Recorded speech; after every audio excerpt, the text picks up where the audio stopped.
Most of us remember where we were when the attacks took place and watched it as it unfolded on TV throughout the days. Just as for me, I had just come home from work and watched the TV as the towers were burning, and then the second plane, about 10 a.m., hit the second tower. Our lives will never be the same. Seems like just yesterday that the images of the attack on the World Trade Center, the Pentagon, United Flight 93 burned in our minds on our TV screens. Unbelievable images of passenger airliners being used as guided missiles to take down the symbols of the wealth of the West, our nation's defense headquarters, the Pentagon, and whatever the target was of United Flight 93, whether it was the White House or the Capitol, that was thwarted by brave efforts of the passengers of that doomed airliner. We faced a ruthless enemy in 2001, and we wondered who could do this and who would attack innocent people going about their daily lives.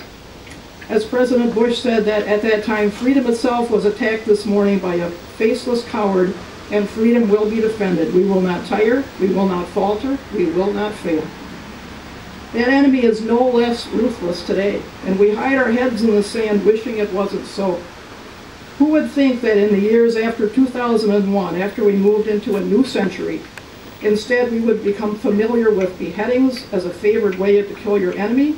A Christian genocide is underway in the cradle of civilization, and women and girls are sold into slavery.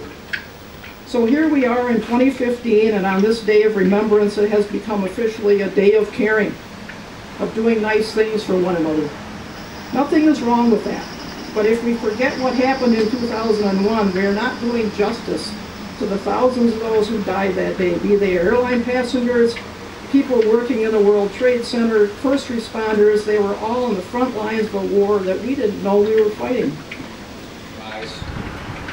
In the next days and weeks, we learned of the thousands that died when the towers collapsed. Those of us in public safety professions came to grips with losing 403 of our brothers and sisters. The date 9/11 and the words we will never forget became a rallying cry for public safety professionals across the nation.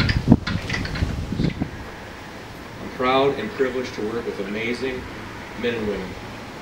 And I know I speak for all of us when I say that we are committed, we are ready, we are willing, and we will never forget.